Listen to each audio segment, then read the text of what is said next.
Halo semuanya, selamat datang di mata kuliah Manajemen Sumber Daya Manusia, pertemuan kedua, bersama saya Etni Marliana. Pada hari ini kita akan membahas materi mengenai Introduction to Human Resource Management, atau pengenalan akan manajemen sumber daya manusia.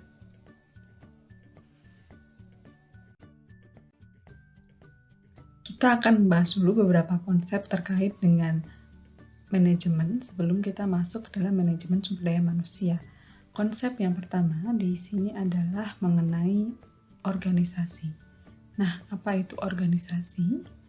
Jadi, organisasi ini merupakan kumpulan dari orang-orang yang saling bekerja sama untuk mencapai tujuan yang ditetapkan. Jadi, di dalam organisasi ini tidak hanya terdiri dari satu orang. Minimal di sini dikatakan bahwa di organisasi itu ada 2 orang. Dan organisasi itu punya tujuan yang telah ditetapkan. Tuh. Jadi orang-orang tersebut nantinya dia bekerja sama agar tujuan yang telah ditetapkan itu bisa tercapai. Nah, itulah organisasi. Karena di organisasi ini memiliki tujuan yang ingin dicapai, maka dibutuhkan pula seseorang atau seorang figur yang dapat mengatur orang-orang yang ada di organisasi agar mereka mau bekerja sama mencapai tujuan yang telah ditetapkan tadi. Nah, orang tersebut di dalam manajemen itu biasanya dikenal dengan istilah manajer. Jadi manajer ini adalah seorang yang mampu mengatur orang lain untuk mencapai tujuan organisasi. Atau definisi yang lain di sini adalah seorang yang bertanggung jawab untuk pencapaian tujuan organisasi.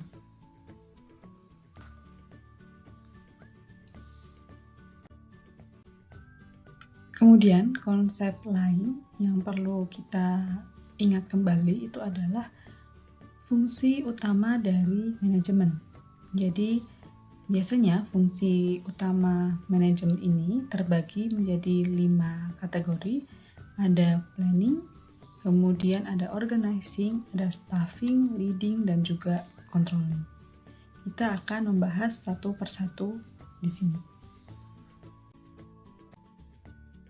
Kita mulai dari fungsi yang pertama dulu, yaitu planning atau perencanaan. Jadi tadi kan kita saat belajar tentang definisi dari organisasi, kita mengetahui bahwa organisasi itu mempunyai tujuan. Nah, penetapan tujuan itu merupakan salah satu bentuk dari planning atau perencanaan. Jadi apa yang ingin perusahaan capai, kemudian juga ada standar seperti apa yang perusahaan ingin capai. Kemudian juga untuk mencapai tujuan dan juga standar tersebut, perusahaan kan membutuhkan prosedur. Nah, perencanaan prosedur yang akan digunakan untuk mencapai tujuan, serta juga peraturan-peraturan yang terkait dalam pelaksanaan atau pencapaian tujuan, itu semuanya dibuat di planning atau dilakukan pada proses planning. Fungsi selanjutnya itu adalah organizing atau pengorganisasian. Jadi di dalam fungsi ini terkait dengan beberapa hal, misalnya saja yang pertama adalah pembentukan departemen. Jadi di dalam fungsi organizing ini, manajer itu nanti dia bertugas untuk membagi organisasi itu ke dalam beberapa unit yang dibutuhkan. Dan unit tersebut bisa disebut sebagai departemen, bagian, dan lain sebagainya. Misalnya saja dibuat unit atau bagian keuangan. Kemudian ada bagian pemasaran. Kemudian ada bagian SDM. Nah, biasanya nanti mungkin di bagian dari keuangan ini, kalau misalnya memang dibutuhkan bagian lain, bisa juga nanti akan dipecah lagi ke dalam departemen-departemen yang lain. Kemudian setelah dibentuk departemennya, ada penentuan tugas dan juga otoritas dari masing-masing bagian tersebut atau masing-masing departemen tersebut. Jadi di bagian keuangan itu tugasnya apa dan otoritasnya sampai di mana. Siapa nanti pihak yang bisa memiliki otoritas untuk misalnya melihat laporan keuangan perusahaan secara keseluruhan, atau siapa nanti yang berhak untuk yang memiliki hak hanya untuk sampai melihat transaksi harian. Jadi penentuan apa saja yang dikerjakan masing-masing departemen, kemudian nanti apa saja otoritas dari masing-masing departemen itu akan dilakukan di dalam fungsi organizing ini. Kemudian fungsi lainnya di sini adalah staffing. Jadi kalau tadi di organizing itu adalah kita sudah membagi organisasi ke dalam beberapa departemen yang memiliki tugas dan otoritas masing-masing, maka akan dibutuhkan orang-orang yang mengisi departemen tersebut. Nah, penentuan dari siapa yang harus dipekerjakan untuk mengisi departemen di dalam organisasi itu masuk ke dalam hal yang dilakukan oleh proses staffing. Dan selain itu, setelah untuk bisa menentukan siapa yang harus dipekerjakan, berarti perusahaan itu harus melakukan, atau organisasi itu harus melakukan yang namanya perekrutan dan juga seleksi karyawan. Perekrutan itu berarti menarik orang-orang untuk mendaftar atau menjadi bagian dari organisasi. Kemudian setelah orang-orang itu mendaftar dan tertarik menjadi bagian dari organisasi, kita harus memilih atau menyeleksi mana yang memang tepat untuk bergabung dengan organisasi kita. Kemudian setelah terpilih, maka orang-orang yang bergabung dengan organisasi itu dilatih dan juga dikembangkan kemampuannya sehingga nanti dia bisa perform di organisasi dengan baik. Kemudian juga untuk menilai performance-nya atau kinerjanya, berarti di dalam proses staffing itu juga ada nanti proses penetapan standar kinerja dari masing-masing karyawan yang bekerja. Kemudian nanti akan ada pembandingan antara kinerja yang sesungguhnya dengan standar yang ada. Apakah sudah memenuhi standar kinerjanya atau belum. Lalu juga terkait dengan proses pemberian kompensasi.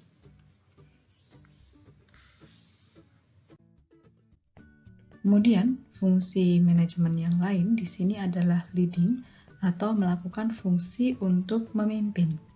Nah, di dalam fungsi ini terkait dengan bagaimana manajemen itu membuat orang lain menyelesaikan pekerjaannya. Tadi kan kita sudah memilih siapa yang harus melakukan pekerjaan apa. Nah, di leading ini berarti memotivasi karyawannya atau memotivasi orang yang bergabung dalam organisasi tersebut untuk bisa menyelesaikan pekerjaan agar nanti tujuan dari organisasi ini bisa tercapai.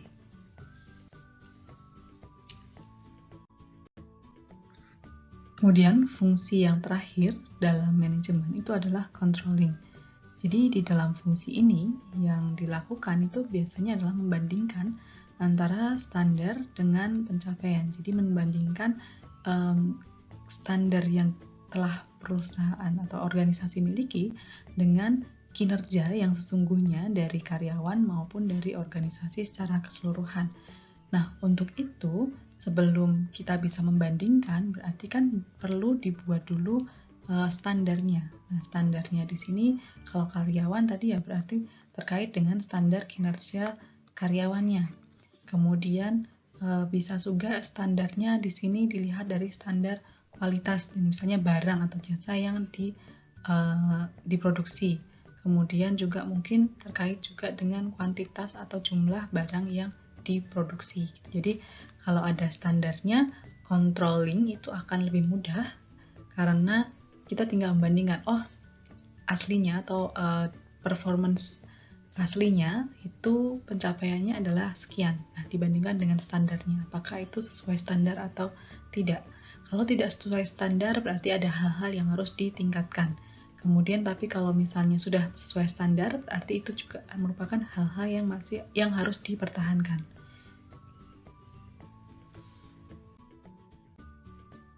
Nah, kelima hal tadi, planning, organizing, staffing, leading, dan controlling, itu merepresentasikan proses dari manajemen.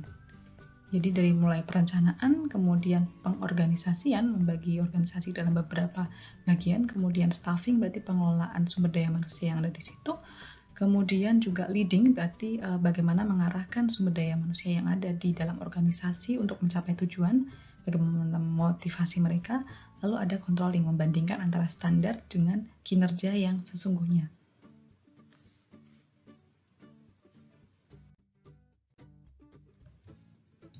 Setelah kita ingat kembali konsep-konsep dasar terkait dengan manajemen, hari ini kita akan membahas tentang konsep dasar dari manajemen sumber daya manusia, yang merupakan salah satu konsentrasi dari manajemen itu sendiri. Terkait dengan manajemen sumber daya manusia, di sini kita lihat dulu pengertian dari manajemen sumber daya manusia. Manajemen sumber daya manusia didefinisikan sebagai pendayagunaan atau pengelolaan manusia yang berada di organisasi untuk mencapai tujuan dari organisasi. Jadi, seperti yang kita ketahui tadi kan ada banyak orang yang ada di organisasi. Nah, manajemen sumber daya manusia ini memiliki fungsi utama untuk mengelola manusia-manusia yang berada di organisasi, baik itu dari level pemimpinnya sampai dengan level yang paling bawah atau bawahannya, untuk agar semuanya itu bisa saling bekerja sama untuk mencapai tujuan dari organisasi yang telah ditetapkan sebelumnya.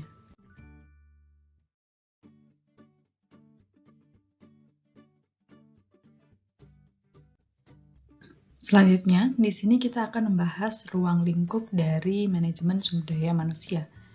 Jadi, hal-hal yang terkait dengan manajemen sumber daya manusia, yang pertama di sini adalah staffing, kedua adalah human resource development atau pengembangan sumber daya manusia, kemudian ketiga ada compensation atau kompensasi, keempat ada safety and health atau kesehatan dan juga keselamatan.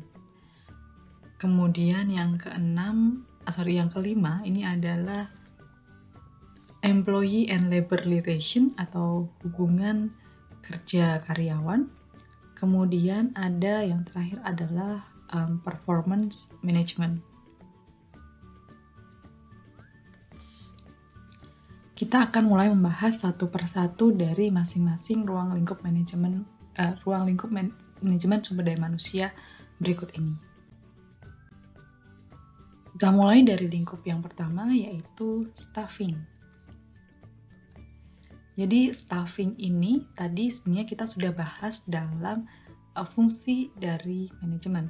Nah, dalam ruang lingkup manajemen sumber daya manusia ini juga ada yang namanya staffing, dan ini cukup sama gitu. Jadi di dalam bagian staffing atau di dalam lingkup staffing itu ada beberapa hal yang dilakukan oleh manajemen sumber daya manusia, yaitu adalah menentukan analisis pekerjaan atau job analysis.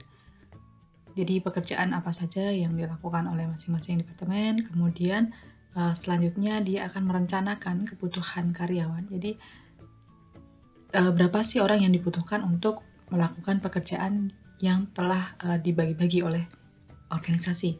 Kemudian setelah tahu berapa kebutuhan karyawannya, kemudian akan melakukan rekrutmen dan juga seleksi dari karyawan tersebut. Jadi untuk proses staffing ini akan terkait dengan karyawan. Bagaimana SDM ini mendapatkan karyawan dan juga memilih karyawan yang bekerja di perusahaan atau di organisasi tersebut.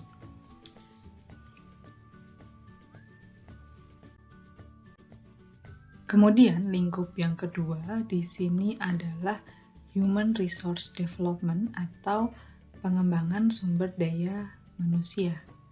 Nah, di dalam lingkup ini kaitannya adalah dengan proses orientasi karyawan, kemudian juga pengembangan karyawan, serta pelatihan karyawan. Jadi segala proses yang terkait dengan bagaimana membuat karyawan itu menjadi lebih ahli dalam bidang yang dikerjakan dan bagaimana membuat karyawan itu merasa mudah untuk beradaptasi dengan kondisi baru di pekerjaan, serta bagaimana karyawan itu dapat mengembangkan kemampuan yang dia miliki di organisasi, itu adalah terkait dalam ruang lingkup dari Human Resource Development.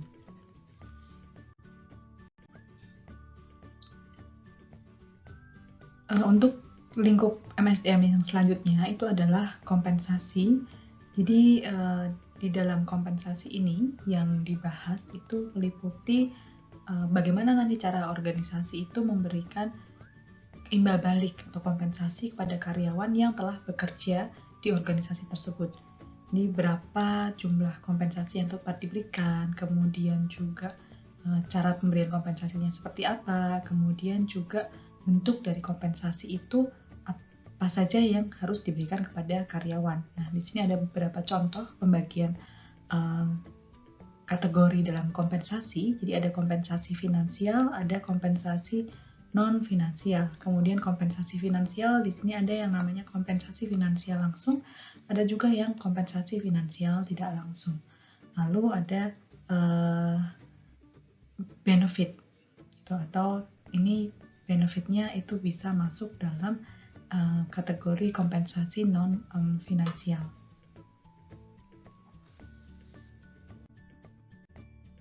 Ruang lingkup manajemen sumber daya manusia yang selanjutnya itu adalah safety and health. Safety and health di sini berarti keselamatan dan kesehatan karyawan. Kenapa organisasi itu harus memperdulikan atau memperhatikan keselamatan dan juga kesehatan dari karyawan? Karena perusahaan itu pasti menginginkan agar karyawannya produktif. Kalau karyawannya itu tidak sehat, kalau karyawannya itu sakit-sakitan, ya kinerja karyawan di organisasi atau di perusahaan nantinya tidak akan produktif. Sehingga agar karyawan itu bisa terjaga kesehatannya, maka perusahaan atau organisasi itu harus menyediakan berbagai hal yang dapat mendukung kesehatan serta keselamatan karyawan. Jadi misalnya saja untuk organisasi-organisasi yang mempekerjakan karyawan di area-area yang memang berbahaya, ya karyawannya disediakan peralatan untuk menjaga dirinya dari bahaya. Kemudian juga perusahaan itu harus memastikan bahwa peralatan, kemudian juga bahan baku, perlengkapan yang dipakai dalam melakukan operasional perusahaan itu memakai bahan-bahan dan juga peralatan yang aman dan tidak akan mengganggu kesehatan karyawan. Kalau misalnya ada karyawan yang sampai sakit atau mungkin malah mengalami kecelakaan kerja, karyawan itu kan berarti harus istirahat beberapa hari untuk memulihkan kondisinya. Nah, ketika karyawan istirahat, berarti kan produktivitas dari karyawan tersebut menurun. Nah, perusahaan tidak mau yang seperti itu. Apalagi kalau ada kecelakaan kerja, mungkin perusahaan juga harus malah membayar biaya ganti rugi kepada karyawan. Nah, untuk menghindari hal-hal tersebut, maka perlu adanya perhatian terhadap pemberian kesehatan dan juga keselamatan karyawan di dalam organisasi. Ruang lingkup MSDM lainnya itu adalah employee and labor relation. Jadi hubungan dengan serikat pekerja dan juga dengan karyawan. Nah, hal-hal yang tercakup di sini misalnya saja perusahaan atau organisasi itu membuat berbagai kebijakan yang non-diskriminasi. Jadi tidak ada orang yang merasa dirugikan karena merasa didiskriminasikan. Hal itu penting dilakukan oleh perusahaan. Kemudian juga di dalamnya itu meliputi pula cara mengatasi ketidakpuasan dari karyawan, lalu juga cara mengatur serikat pekerja. Jadi kalau di dalam suatu organisasi itu ada biasanya kumpulan dari pekerja yang biasanya itu disebut dengan serikat pekerja. Nah, serikat pekerja ini biasanya dia memiliki kekuatan yang lebih besar daripada hanya dibandingkan dengan satu orang pekerja. Jadi, apabila serikat pekerja ini tidak memiliki hubungan yang baik dengan organisasi atau dengan perusahaan, bisa saja kinerja perusahaan atau organisasi itu menjadi semakin terhambat. Makanya perusahaan atau organisasi itu harus membangun hubungan yang baik dengan serikat pekerja agar kinerja perusahaan itu juga baik. Ruang lingkup manajemen sumber daya manusia yang selanjutnya itu adalah performance management atau manajemen kinerja. Jadi setelah ada karyawan, kemudian karyawannya dikembangkan, diberi kompensasi, kemudian perusahaan atau organisasi menyediakan fasilitas-fasilitas yang mendukung kesehatan dan keselamatan kerja karyawan dan membangun hubungan yang baik dengan karyawan, maka karyawan juga perlu dinilai kinerjanya. Nah, untuk bisa menilai kinerja karyawan, berarti dibutuhkan yang namanya standar. Jadi standar dari kinerjanya itu sudah harus dibuat dulu oleh perusahaan. Kemudian nanti tinggal perusahaan melalui manajemen sumber daya manusia itu bisa melakukan penilaian kinerja apakah sudah sesuai dengan standar atau belum. Nah, apabila terjadi penyimpangan atau ternyata performance-nya itu belum memenuhi standar, maka perlu diadakan yang namanya mungkin pendisiplinan. Kemungkinan juga ada bisa dilakukan adalah konseling. Jadi tergantung dari permasalahannya seperti apa. Jika memang karyawan butuh disiplinkan, ya perusahaan melalui manajemen sumber daya manusia di situ bisa melakukan pendisiplinan karyawan, misalnya dengan melakukan teguran atau mengeluarkan surat peringatan gitu. Bahkan mungkin kalau yang sudah parah bisa karyawannya itu sampai dipecat. Kemudian kalau mungkin permasalahannya masih dalam batas yang masih bisa ditolerir, ketika terjadi penyimpangan mungkin karyawan itu bisa diberikan konseling gitu. Jadi perusahaan akan lebih mengetahui permasalahan apa yang dialami oleh karyawan sehingga mereka tidak bisa mencapai standar kinerja yang telah ditetapkan sebelumnya. Jadi pada dasarnya pada semester ini di mata kuliah manajemen sumber daya manusia kita akan membahas seluruh lingkup dari manajemen sumber daya manusia ini. Jadi kita akan bahas dari proses staffing sampai dengan performance manajemennya.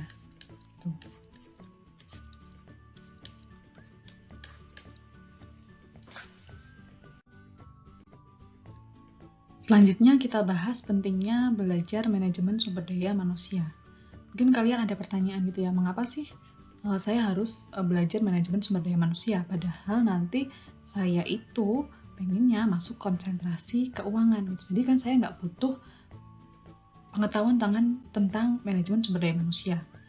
Nah, pendapat-pendapat yang seperti itu sangat salah karena manajemen sumber daya manusia ini memang sangat penting bagi semua pihak yang menjalankan proses manajemen dan bukan hanya orang yang melakukan konsentrasi di bidang manajemen sumber daya manusia saja.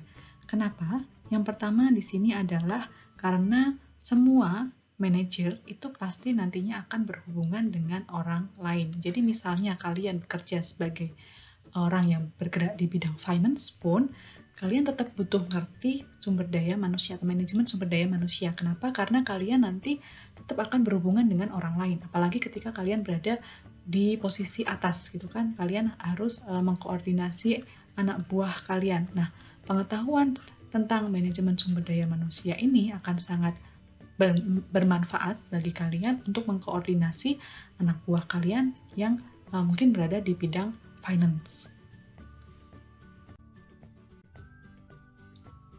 Alasan yang kedua di sini adalah manajer itu harus bisa mencapai tujuan itu melalui orang lain.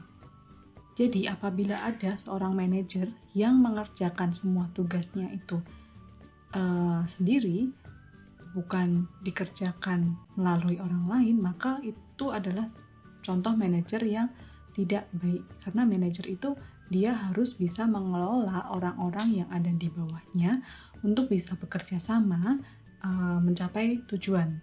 Nah, karena manajer itu harus bisa mencapai tujuan itu melalui orang lain, berarti pengetahuan tentang bagaimana cara mengelola sumber daya manusia atau orang-orang yang ada di organisasi atau di perusahaan itu sangat diperlukan.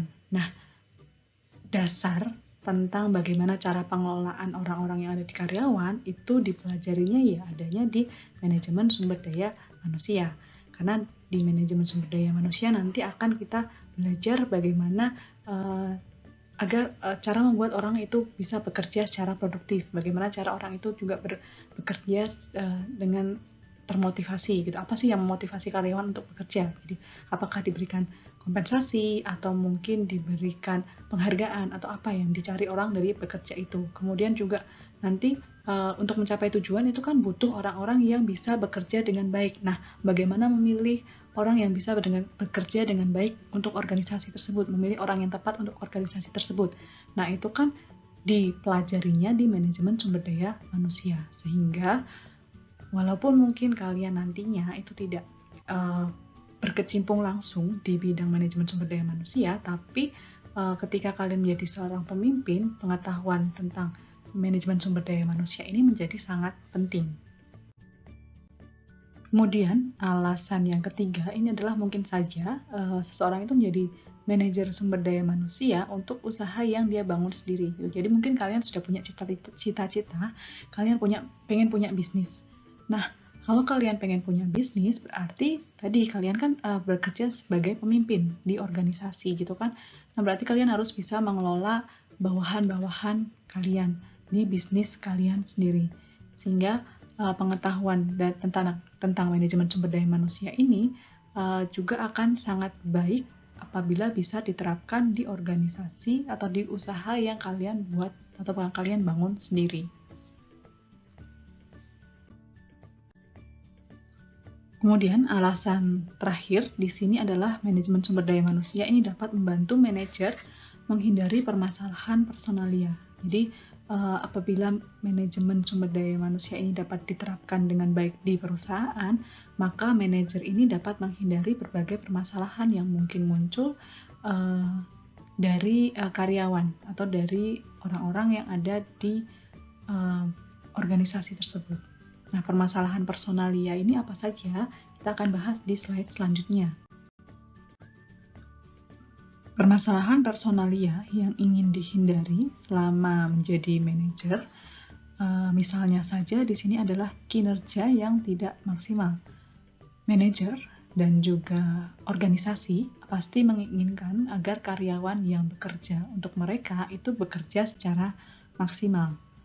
Dan tidak ada organisasi yang menginginkan karyawannya hanya bekerja setengah-setengah. Gitu. Jadi kalau misalnya ada target, ya pengennya adalah selalu targetnya tersebut dipenuhi.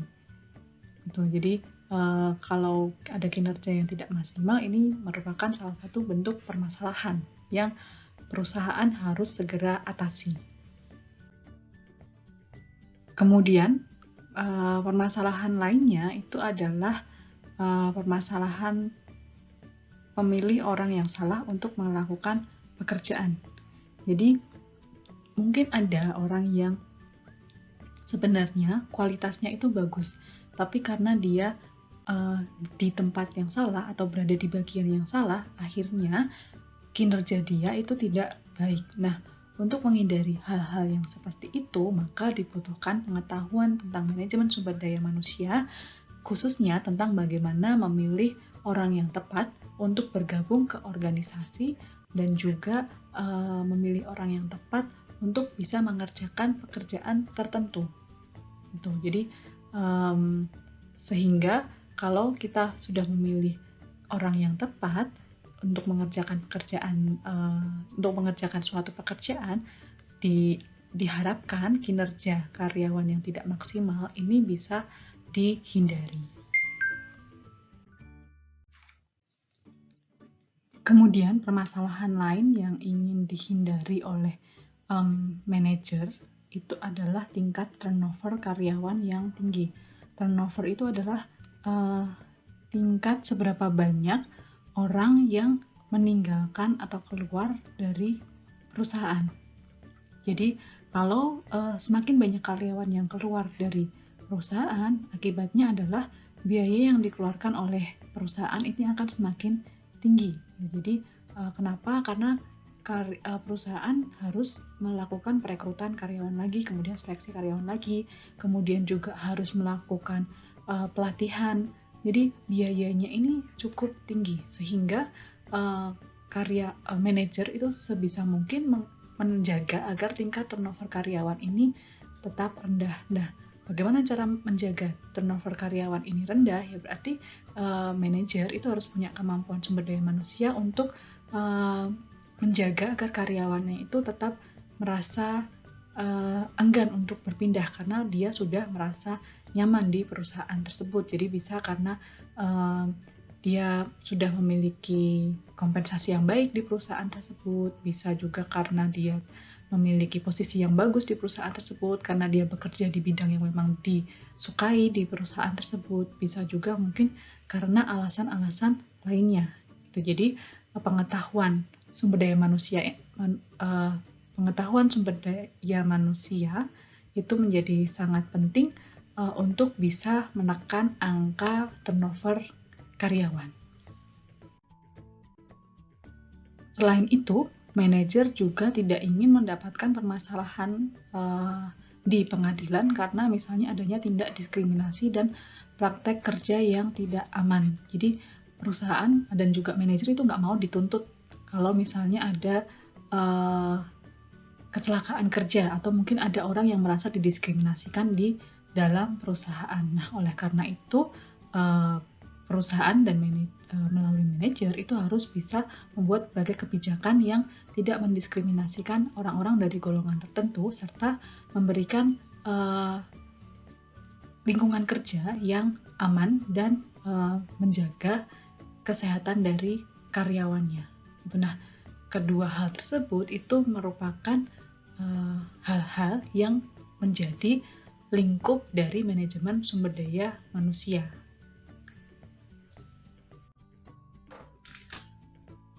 Permasalahan lain yang ingin dihindari manajemen dan manajer itu adalah ketidakefektifan departemen karena kurangnya pelatihan terhadap karyawan.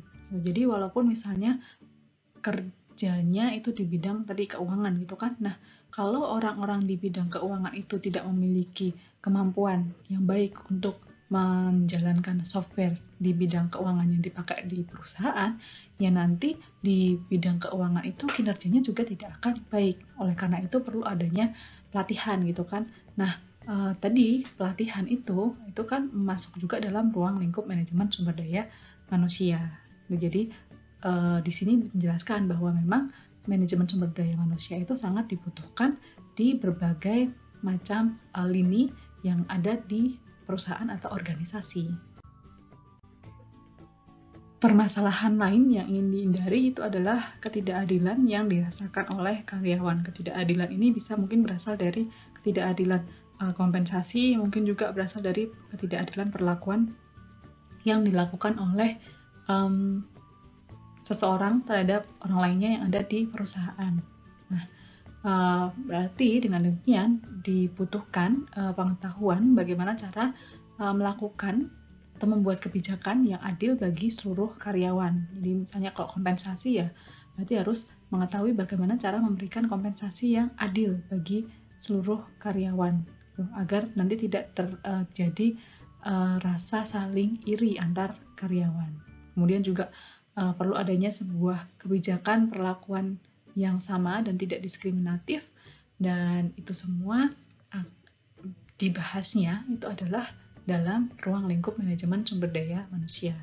Nah, berdasarkan permasalahan-permasalahan ini kita menjadi semakin tahu bahwa ternyata manajemen sumber daya manusia itu punya peran yang sangat penting bagi organisasi dan juga bagi para pemimpin dan calon pemimpin di suatu organisasi. Berikutnya, setelah kita mengetahui tentang ruang lingkup manajemen sumber daya manusia tadi, yang ada di gambar ini, kita akan membahas tentang faktor-faktor yang mempengaruhi sumber daya manusia. Nah, faktor-faktor yang mempengaruhi manajemen sumber daya manusia di sini dibedakan menjadi dua, yaitu ada internal environment atau lingkungan internal, kemudian juga ada lingkungan eksternal. Lingkungan internal yang mempengaruhi praktek manajemen sumber daya manusia itu adalah misalnya saja marketing, kemudian juga finance, operation, dan juga fungsi lain yang ada di manajemen. Nah, jadi tadi misalnya saja kondisi keuangan yang ada di perusahaan itu juga akan mempengaruhi nanti praktek dari manajemen sumber daya manusia. Kalau keuangan perusahaan itu apabila perusahaan itu mengalami permasalahan keuangan, mungkin manajemen sumber daya manusia itu harus mengambil tindakan untuk melepas beberapa karyawan yang bekerja di perusahaan untuk mengurangi biaya yang dikeluarkan oleh perusahaan. Kemudian misalnya di bidang marketing. Nah, ketika perusahaan ini ingin memperluas pasarnya ke negara lain atau mungkin ke daerah lain. Nah, itu kan dibutuhkan orang-orang untuk menjalankan usaha tersebut. Nah, untuk menjalankan usaha tersebut, untuk menjual barang di tempat yang baru, itu kan dibutuhkan orang-orang yang memiliki pengetahuan tidak hanya di produk tersebut, tapi juga pengetahuan terhadap kondisi pasar di tempat yang baru. Nah, oleh karena itu, manajemen sumber daya manusia ini dibutuhkan untuk bisa memilih orang-orang yang tepat untuk bisa memasarkan barang-barang di tempat yang baru atau melakukan marketing di tempat yang baru. Kemudian juga ada operasi gitu. Jadi operasional perusahaan itu kan cara untuk mengelola dari input dari semua bahan baku sampai dengan nanti menjadi bahan jadi. Nah, mungkin akan ada barang-barang yang atau jasa-jasa yang kita sebenarnya akan lebih efisien untuk bisa diproduksi itu bukan oleh perusahaan itu sendiri, tapi kita bisa outsource ke orang lain. Nah, keputusan untuk melakukan seperti itu, misalnya kapan ini bisa dilakukan oleh secara outsource atau dilakukan oleh pihak luar, itu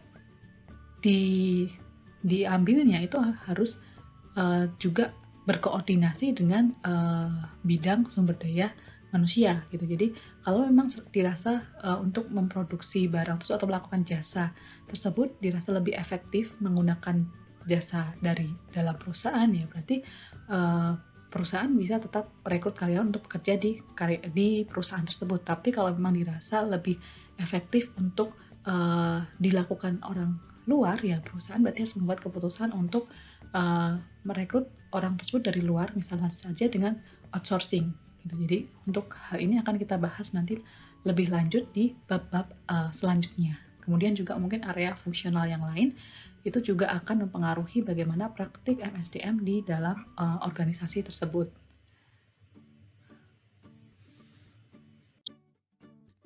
Selain faktor internal, terdapat pula faktor lain yang mempengaruhi praktek manajemen sumber daya manusia di suatu organisasi. Faktor tersebut adalah faktor eksternal. Jadi faktor eksternal ini merupakan faktor yang berasal dari luar lingkungan perusahaan.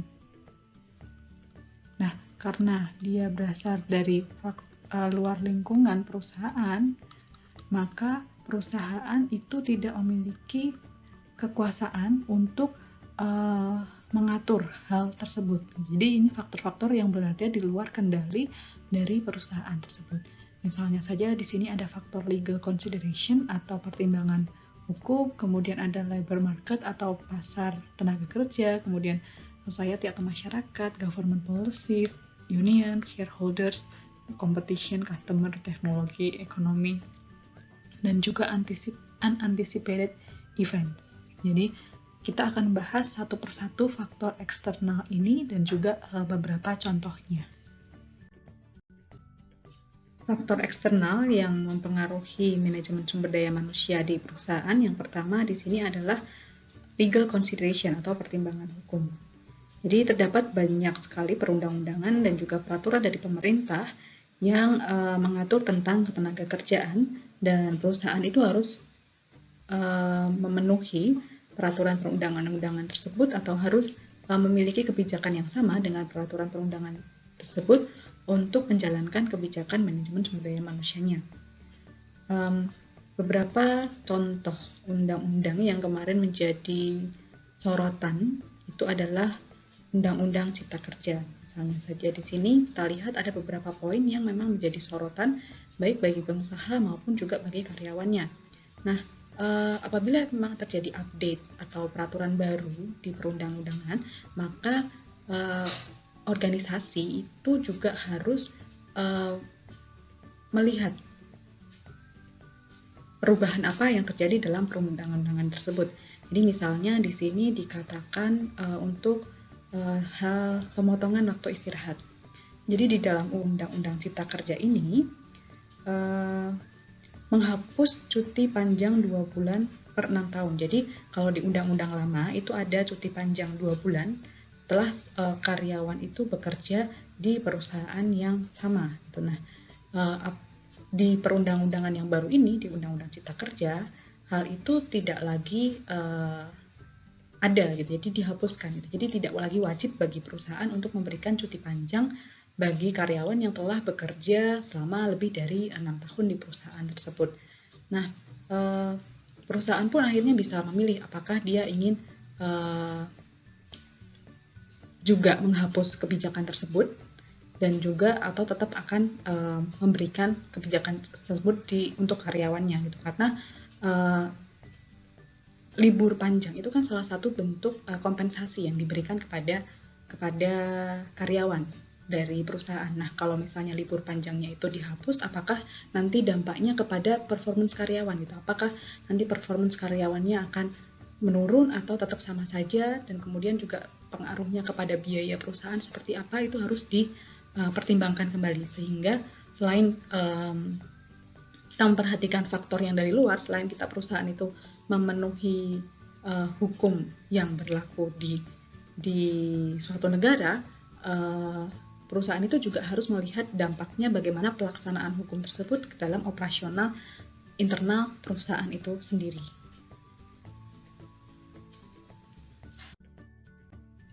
Faktor lain yang mempengaruhi manajemen sumber daya manusia itu adalah labor market atau pasar tenaga kerja. Nah, pasar tenaga kerja ini biasanya akan digambarkan dengan jumlah penduduk di suatu negara.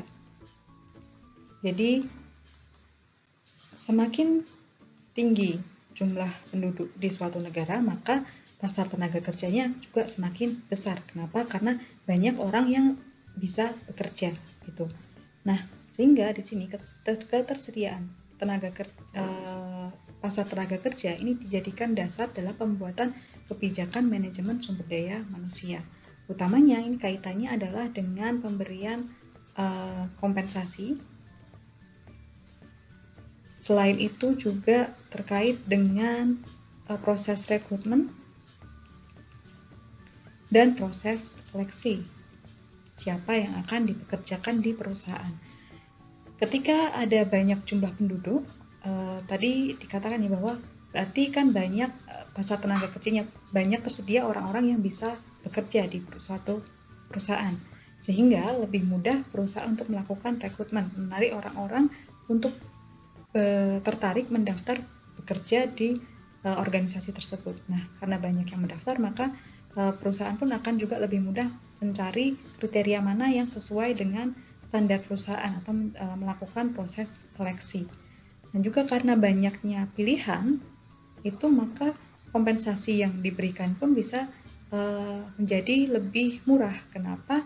Karena kalau misalnya orang si A misalnya ditawarin untuk kerja dengan harga misalnya 2,5 juta per bulan, si A nggak mau, masih ada si B si B mungkin mau gitu kan, atau kalau si B juga nggak mau masih ada si C, masih ada si D gitu. Jadi karena ada pilihan banyak, maka kompensasi pun juga bisa diberikan dengan lebih murah, sehingga itu adalah hubungan antara pasar tenaga kerja dengan kebijakan manajemen sumber daya manusia.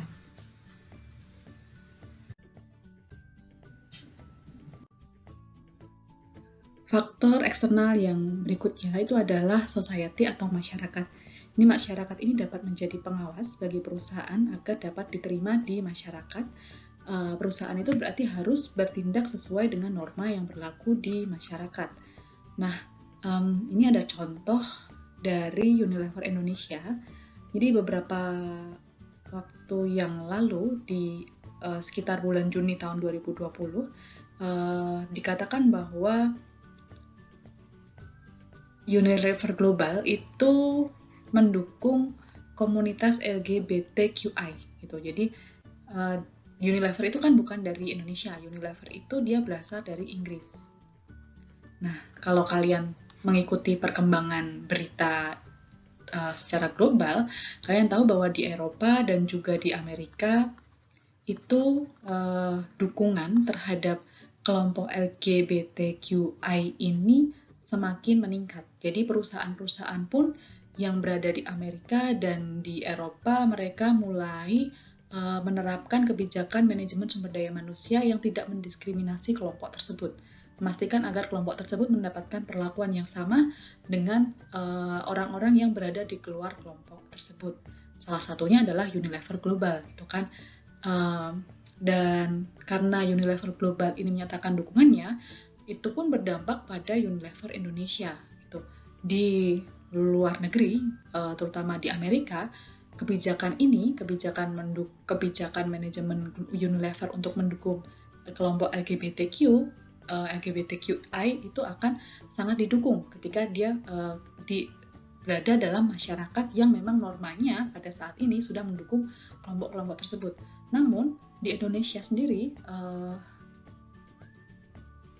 kelompok tersebut masih, atau norma dalam masyarakat itu masih tidak terlalu menerima kelompok-kelompok tersebut, sehingga ketika perusahaan menyatakan dukungannya terhadap kelompok tersebut, banyak masyarakat dan juga konsumen yang merasa kecewa, sehingga mereka pun juga mengancam itu akan melakukan boykot produk-produk Unilever gitu.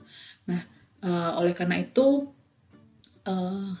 sebuah perusahaan itu benar-benar harus melihat sendiri di norma tempat perusahaan itu berjalan ketika dia melakukan atau membuat sebuah kebijakan manajemen sumber daya manusia. Ketika di Amerika mereka mulai menerima kelompok LGBTQ dan perusahaan itu mulai membuat kebijakan yang tidak mendiskriminasi, mulai membuat kebijakan yang untuk memastikan kelompok-kelompok tersebut lebih diterima dalam perusahaannya dan juga tidak mendapatkan diskriminasi. Hal itu akan diapresiasi di negara Amerika yang mereka memang normanya itu sudah melihat hal tersebut menjadi hal yang normal. Tapi kalau di Indonesia itu kan bukan hal yang lumrah dan masyarakat masih belum bisa menerima itu. Sehingga ketika perusahaan pun melakukan misalnya dukungan terhadap kelompok tersebut dan juga melakukan kebijakan atau membuat kebijakan terkait dengan hal tersebut, itu pasti akan mendapatkan banyak penolakan dari masyarakat, sehingga itu perlu diperhatikan norma yang berlaku di masyarakat itu seperti apa, karena bisa saja dianggap baik di negara satu, dianggap baik di Amerika, tapi belum tentu dianggap baik di Indonesia karena normanya berbeda. Selanjutnya kita bahas di sini mengenai kebijakan pemerintah.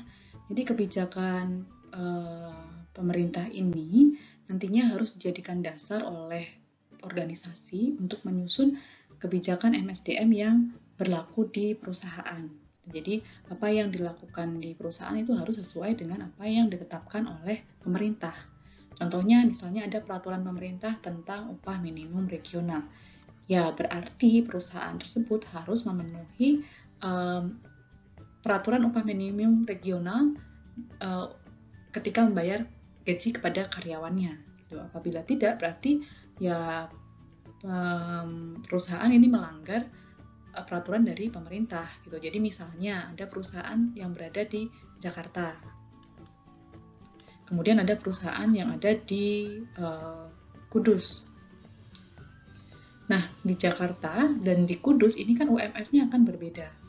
Perusahaan yang ada di Jakarta ya berarti dia harus memenuhi UMR yang ada di Jakarta yang biasanya itu pasti akan lebih mahal daripada perusahaan yang ada di Kudus. Jadi kalau perusahaan itu pengen mengeluarkan biaya yang lebih sedikit untuk membayar karyawannya, maka perusahaan ya jangan bangun pabrik di Jakarta, bangun pabrik di Kudus atau di tempat lain yang memang UMR-nya lebih murah. Faktor selanjutnya adalah shareholder atau pemegang saham perusahaan. Jadi pemegang saham perusahaan di sini dapat menuntut perusahaan untuk melakukan praktik MSDM yang lebih menguntungkan mereka. Misalnya saja praktik MSDM dari segi penunjukan siapa yang menjadi pemimpin di perusahaan tersebut gitu kan. Jadi di dalam perusahaan yang memang dia terbuka atau menjual sahamnya secara publik, itu nanti akan ada rapat umum pemegang saham.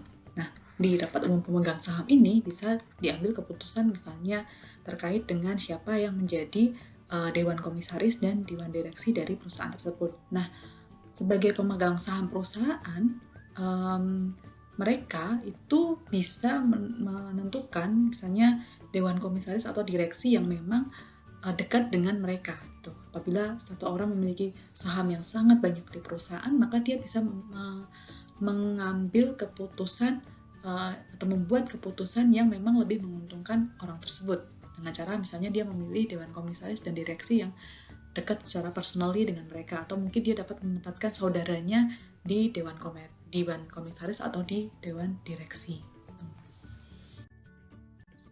Kemudian juga ada union atau perhimpunan karyawan. Jadi serikat atau perhimpunan pekerja di sini dapat menuntut perusahaan untuk menjalankan praktik manajemen sumber daya manusia yang menguntungkan mereka. Jadi setiap tahunnya, kalau kalian tahu setiap tanggal 1 Mei pasti akan ada demonstrasi yang dilakukan oleh serikat buruh. Nah, demonstrasinya biasanya menuntut apa? Biasanya mereka menuntut gajinya untuk naik gitu kan. Nah, gaji naik itu kan masuk dalam pemberian kompensasi, masuk dalam praktek MSDM. Kemudian mungkin juga terkait dengan keselamatan dan kesehatan karyawan saat bekerja. Contohnya di sini adalah Asosiasi Driver Ojol atau ojek online meminta aplikatornya atau misalnya yang biasanya itu adalah Grab dan juga Gojek itu untuk menyediakan masker bagi para driver ojolnya. Kenapa? Karena dengan menggunakan masker diharapkan para driver ojol itu mereka akan lebih sehat karena terhalang dari situasi polusi. Kemudian juga saat ini kan banyak sedang ada pandemi gitu kan, semua orang diwajibkan untuk memakai masker. Nah, berarti pemakaian masker ini juga untuk menjaga kesehatan dari para ojek online itu sendiri. Jadi dengan adanya asosiasi atau perhimpunan, maka tuntutan mereka ini akan lebih kuat daripada hanya satu orang individu yang membuat tuntutan tersebut.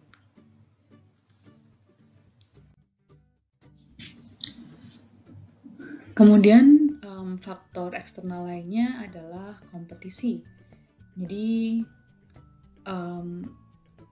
agar perusahaan ini bisa berkompetisi atau bersaing dengan perusahaan lain, maka perusahaan itu harus bisa menjalankan berbagai macam praktek MSDM yang dapat mempertahankan karyawan yang berkualitas, dan juga agar bagaimana perusahaan itu juga bisa mendapatkan karyawan yang berkualitas agar bisa memenangkan kompetisi dengan perusahaan lainnya. Jadi mulai dari sistem rekrutmennya, kemudian seleksinya, kemudian juga nanti pelatihan dan pengembangan karyawannya seperti apa, lalu kemudian juga sistem kompensasinya seperti apa. Semuanya itu didesain agar karyawan ini nanti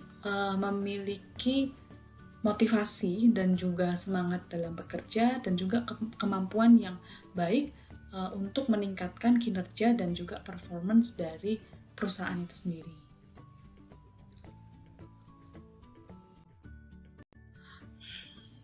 Kemudian faktor eksternal lainnya adalah konsumen atau customer, yang dikatakan di sini adalah perusahaan harus melakukan praktek manajemen sumber daya manusia yang dapat mendukung keinginan konsumen, gitu kan.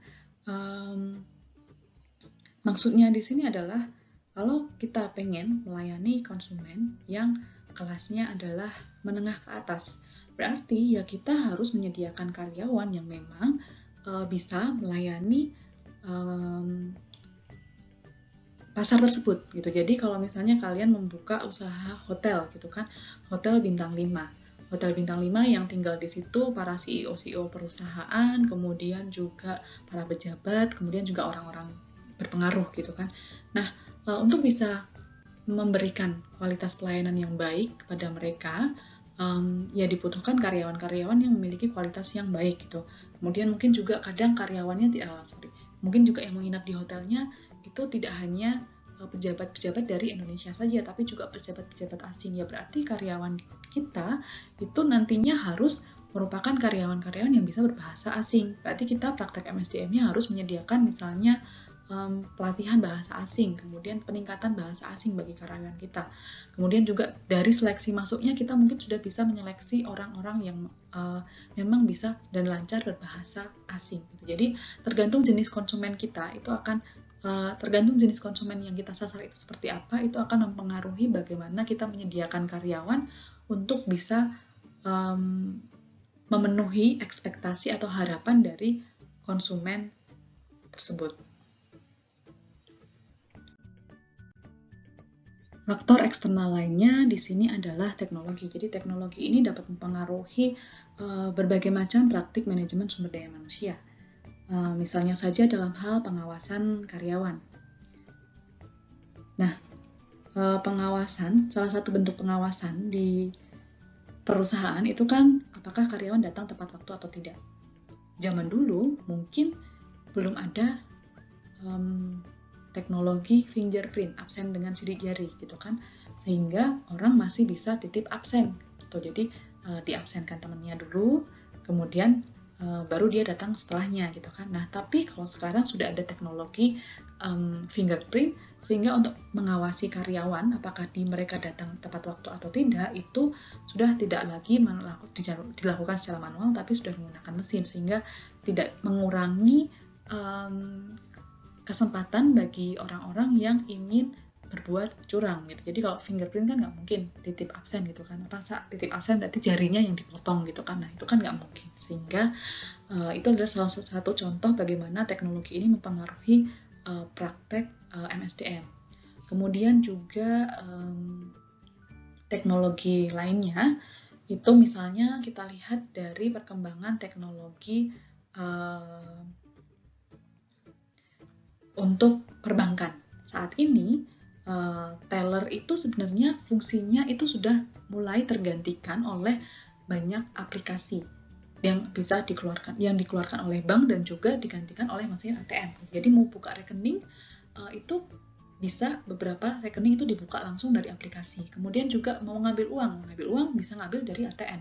Mau tabung uang sekarang dari ATM pun bisa kita menabung uang gitu. Jadi fungsi dari teller itu bisa digantikan oleh mesin, maka nanti pengaruhnya ke praktek MSDM itu adalah ya mungkin bank lama-kelamaan tidak lagi butuh untuk merekrut teller gitu. Jadi di kedepannya bank itu sudah memperkirakan bahwa beberapa tahun lagi saya butuh lebih sedikit tenaga kerja untuk bekerja di bagian teller karena tugas tersebut bisa digantikan oleh mesin.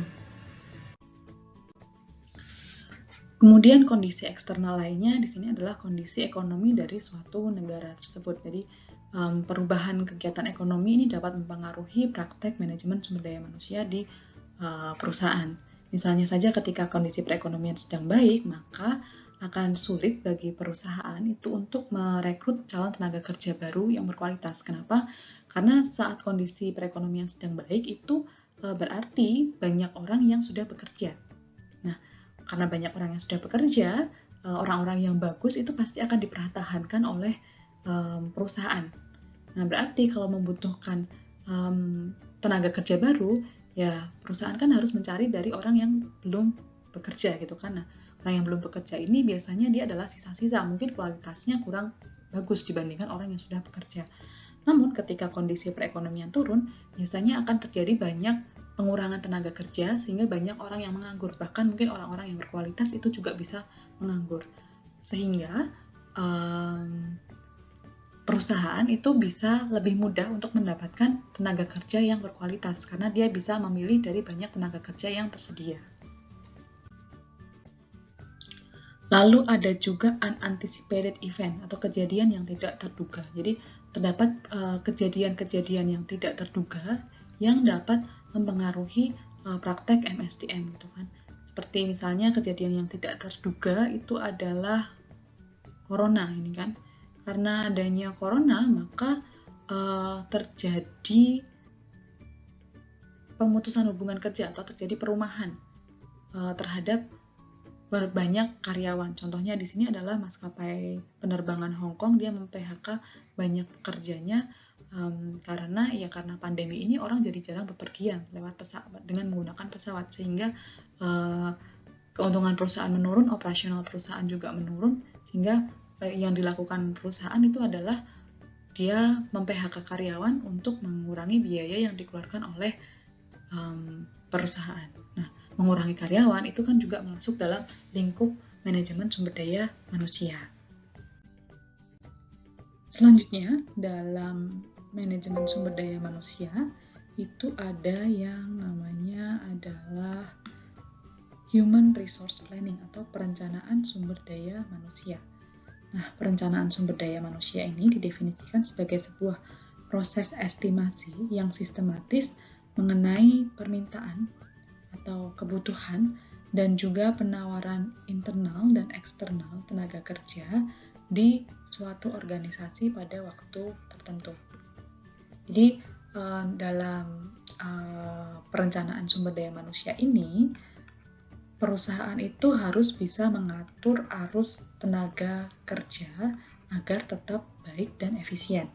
Jadi kita harus merencanakan ke depannya berapa orang yang harus kita terima dan ke depannya kira-kira berapa sih orang yang keluar dari perusahaan. Nah, keluar ini karena apa? Apakah karena dia pensiun atau mungkin karena dia pindah ke tempat usaha lain atau karena apa? Jadi semuanya ini sudah harus direncanakan oleh bagian sumber daya manusia di perusahaan. Proses perencanaan sumber daya manusia ini dapat dilihat gambarannya melalui bagan ini. Jadi di sini kita bisa lihat bahwa human resource planning atau perencanaan sumber daya manusia itu awalnya terbagi ke dalam dua proses. Yang pertama itu adalah forecasting human resource requirement atau memperkirakan kebutuhan dari perusahaan tersebut, atau di sini dikatakan sebagai memperkirakan jumlah, kemudian juga keahlian dan keterampilan serta lokasi karyawan yang akan dibutuhkan oleh organisasi di masa depan untuk mencapai tujuan.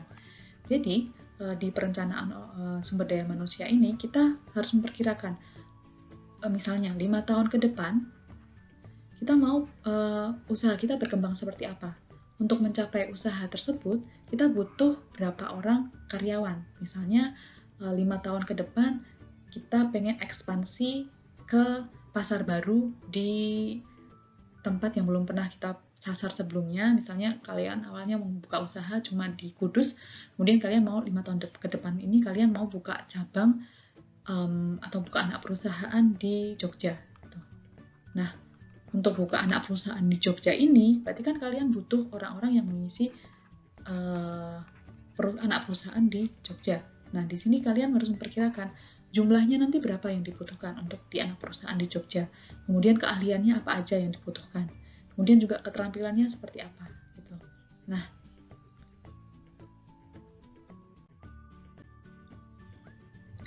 setelah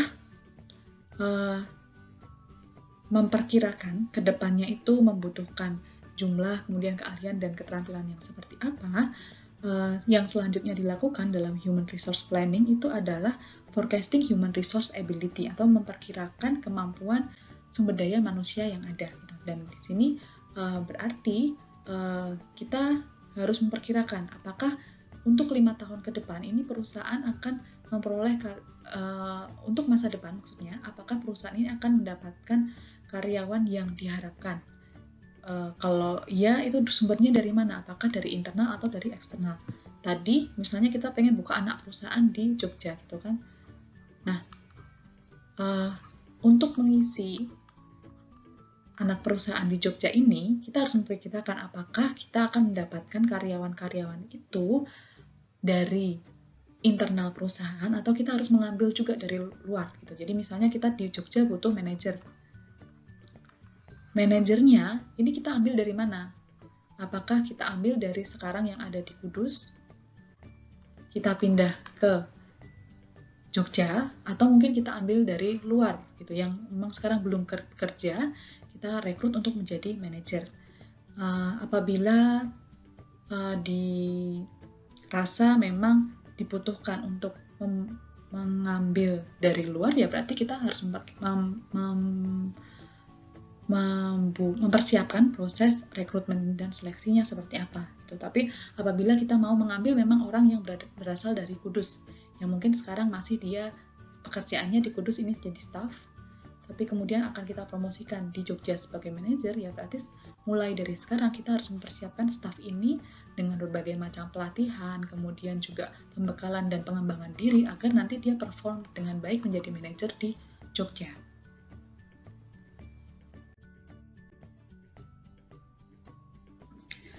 Kemudian setelah kita mengetahui perkiraan kebutuhan dan juga perkiraan ketersediaan karyawan di organisasi kita, maka tahapan selanjutnya yang harus dilakukan itu adalah membandingkan antara requirement forecast dan juga availability forecast atau perkiraan kebutuhan dan perkiraan ketersediaan. Nah, apabila kita temukan di sini bahwa ternyata dari perkiraan kebutuhannya itu sama dengan perkiraan ketersediaan. Jadi misalnya tadi kasus untuk yang di Jogja,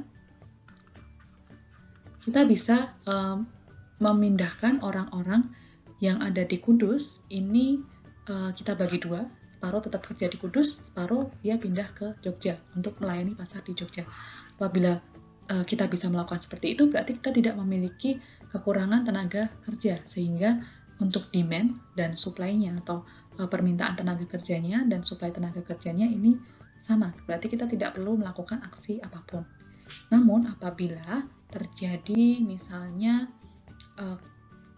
kita kekurangan pekerja, jadi kalau misalnya dirasa di Jogja ini ya kita berarti butuh untuk merekrut orang-orang baru, karena kalau misalnya separuh pindah dari Kudus ke Jogja juga nanti yang pasar Kudus akan lebih susah juga pekerjanya, para pegawainya, karena harus bekerja secara double gitu kan.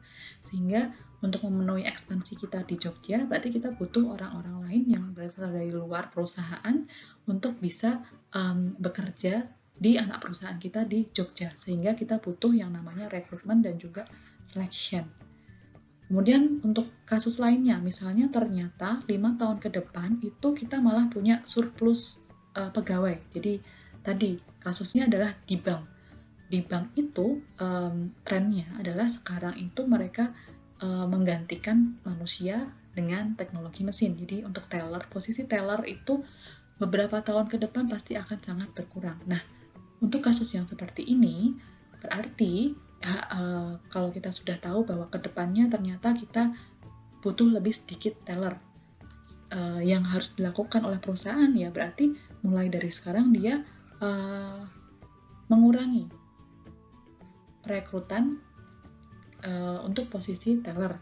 Kemudian juga misalnya bisa kita memberhentikan beberapa teller.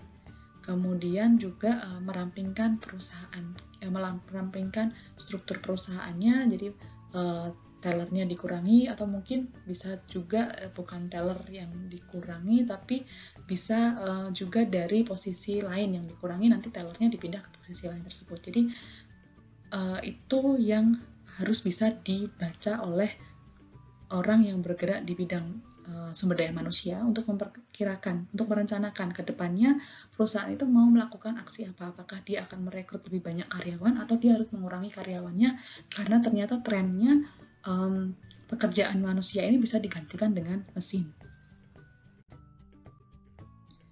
Terkait dengan perencanaan sumber daya manusia, terdapat yang namanya succession plan atau perencanaan suksesi atau perencanaan penggantian. Yang dimaksud dengan succession plan di sini itu adalah sebuah proses yang memastikan bahwa perusahaan ini akan memiliki orang-orang yang mempunyai kemampuan untuk mengisi posisi manajerial jika sewaktu-waktu posisi tersebut kosong. Nah, kosong di sini bisa karena beberapa hal. Misalnya saja karena memang ya orang yang duduk di posisi manajerial tersebut pensiun, atau dia bisa saja mungkin direkrut oleh perusahaan lain, jadi dia pindah ke perusahaan lain, atau mungkin bisa saja juga karena kontraknya memang sudah habis, atau juga mungkin karena musibah, jadi misalnya posisi manajerialnya itu yang mengisi posisi tersebut meninggal dunia gitu. Jadi banyak kasus-kasus yang menyebabkan perusahaan itu mengalami kemunduran karena perusahaan ini tidak memiliki atau tidak secara cepat bisa mengganti posisi manajerial yang kosong. Contoh perusahaan yang melakukan succession plan di sini adalah GE atau General Electric. Perusahaan ini dia memproduksi banyak sekali barang dan dia membagi usahanya ke dalam beberapa business unit, yaitu ada infrastruktur terkait dengan minyak dan gas, lalu juga membangun sarana transportasi, kemudian juga aviation itu terkait dengan penerbangan, lalu juga infrastruktur water atau air.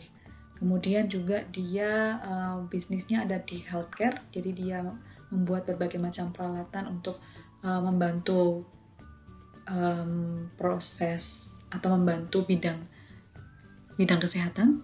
Kemudian juga ada commercial finance, jadi dia selain bergerak di bidang manufacturing juga menjual jasa perencanaan keuangan.